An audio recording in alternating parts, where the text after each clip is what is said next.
So they say that we need to feed a hungry world, and the inference is that we need to genetically engineer crops to do that. Our awesome challenge here at Baker Creek is to show that there's an alternative. Weston is a plant nerd. To our knowledge, there is no red arugula available anywhere.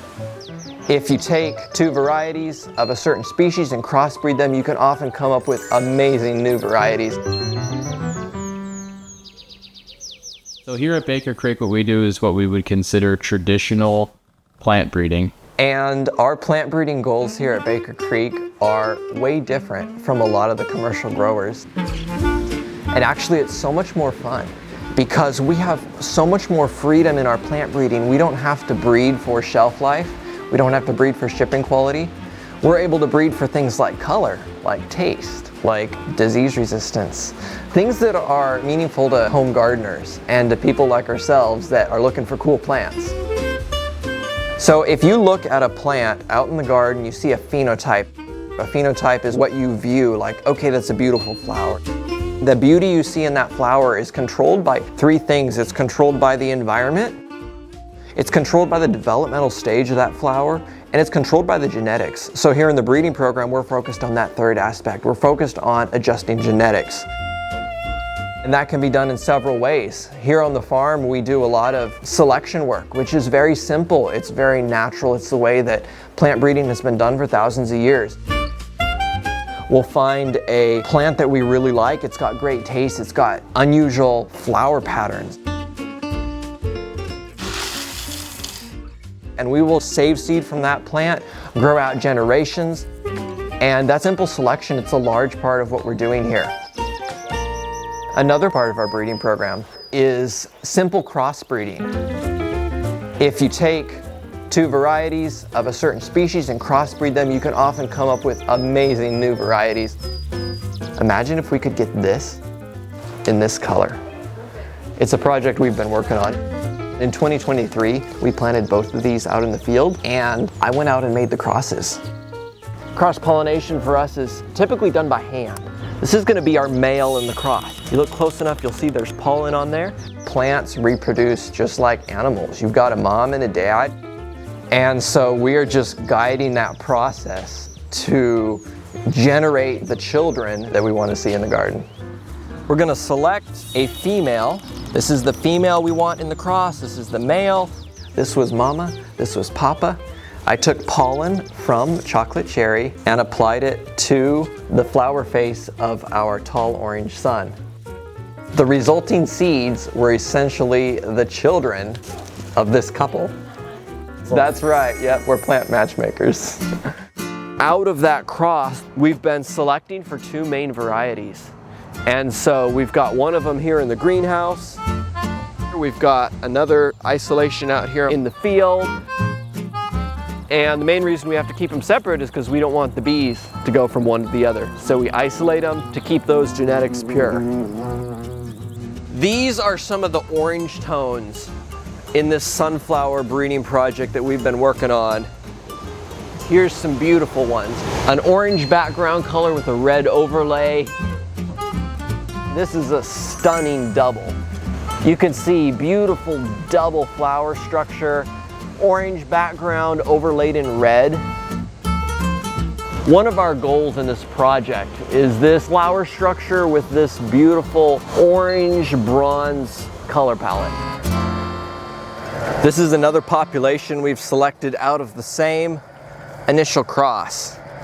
And you can see we've got a similar flower structure that we're selecting for, but the color palettes are different. This line has a lemon yellow background.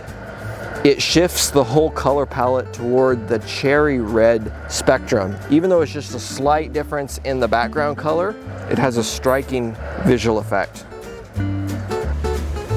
So here you can see this is practically yellow. This is a throwback to one of the parents, and it's not really what we want. I mean, it's stunning, but we don't want these genetics to be passed on to the next generation.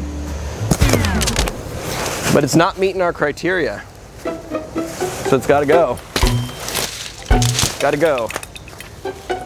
This is the more brutal part of plant breeding. The yellow isn't what we're after. You got to be ruthless with the plants that don't meet your criteria so that you can select for the ones that do.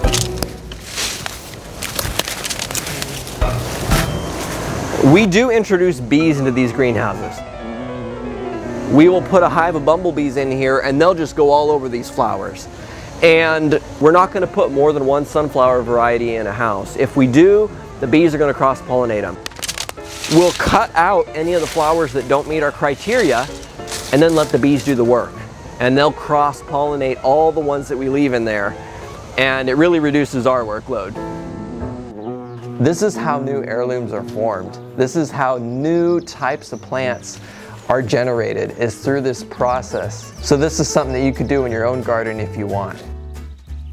If you turn over a Baker Creek seed packet, you will see the Latin name listed on the back. These are both Helianthus annuus, and as long as they have the same Latin name on the back, they are fully crossable. So I'm gonna look for our Sakurajima giant daikon radish. This is a radish that'll get like 19, 20 pounds. Weston is a plant nerd that is creating things outside the box, and we're trying to do things that other plant breeders may not thought of yet. This was the female in our giant purple daikon that we're working on. So this brings in the size, and we're crossing those to a Japanese red meat radish to bring in the color. We are looking for the ones that are reddest on the inside. He's got a really cool scientific mind, and yet he has the love and the passion for the plants and really trying to get something new and creative from his heart. This is classical breeding. We're combining genetics from different lines of plants, and they combine to form beautiful new phenotypes. So they say that we need to feed a hungry world. And the inference is that we need to genetically engineer crops to do that. Our awesome challenge here at Baker Creek is to show that there's an alternative. A third prong of our breeding strategy is wide hybridization. So we've got here a red bok choy. This is Brassica rapa. We also have an arugula plant. This is a popular salad green. By definition, wide hybridization involves crossing different species of plants, using one as the mother, one as the father, but we're still using the sexual process. This is what makes it so much different from genetic engineering. So one of the projects we've been working on here is to hybridize these two plants and develop a red version of arugula. We're crossing plants that are very similar but slightly different species. This allows us to bring in new genes while still honoring the sexual process, and we're able to generate new lines of plants which ultimately result in heirloom varieties. There are lots of red bok choy on the market, but to our knowledge, there is no red arugula available anywhere. Red plants in general are visually exciting. They are also higher in anthocyanins, which means they have health benefits over their green counterparts. So this is an F1 hybrid between a red bok choy and an arugula. So we've got mother, father variety, and the offspring. We grew a red bok choy plant, we grew a green arugula plant, and we allowed them to flower at the same time. We are bringing in pollen from these plants over here. We want these plants to be the father, we want this plant to be the mother. I'm actually picking off all of the flowers that have already released their own pollen. We want to minimize any chances of this plant pollinating itself. Basically, this is emasculation. We're emasculating the flower, and all we've got left is the female parts. I have to make sure that I do not have any pollen from the plant that I was just working with left on my hands, because I'm going to be bringing in pollen from another plant that I want. We carefully transferred pollen from the arugula to the red bok choy. This is our pollen donor. What we're gonna do is we're gonna touch these anthers to my finger, and you'll actually see the pollen left on my finger. And here we've got our flower that we emasculated. So this flower that I'm holding is an artificial female. All right, it had male parts. We took all of those off. Now it's only a female.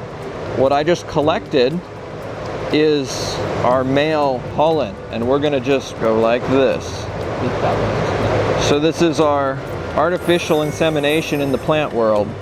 It's called pollination, but it's practically the same thing. We need to know what day we did this. We've got to wait about 2 weeks, and then we'll start opening up these pods, and we start checking the development of the embryos. Picture an egg. An egg has an embryo in it, and it has a yolk sac. Often, when you hybridize 2 different species of plants together, the embryo will form, but the yolk sac will not. So if that plant is left to its own, that embryo is going to die. It doesn't have a food source. We can go in there and we can pull out that embryo when it's just microscopic. And we're going to put it in a nutrient solution which has all the food, it has all the energy that the yolk would have naturally supplied. And by doing this, we are able to generate new lines of plants, new combinations of genetic information and DNA that otherwise would not have worked, but we are still honoring the sexual process. And then we will just put that little greenhouse over it so that it'll stay close to 100% humidity in there. And we're in the process of working through the generations right now. And our goal is to release red arugula from this hybridization event. We do not patent anything we breed. It's a way of giving back anything we generate here and we release to the public. You can do what you want with it. You can breed new varieties. You can grow it in your own garden. You can give it away. You can even sell it if you choose. It's literally for you to do what you want with.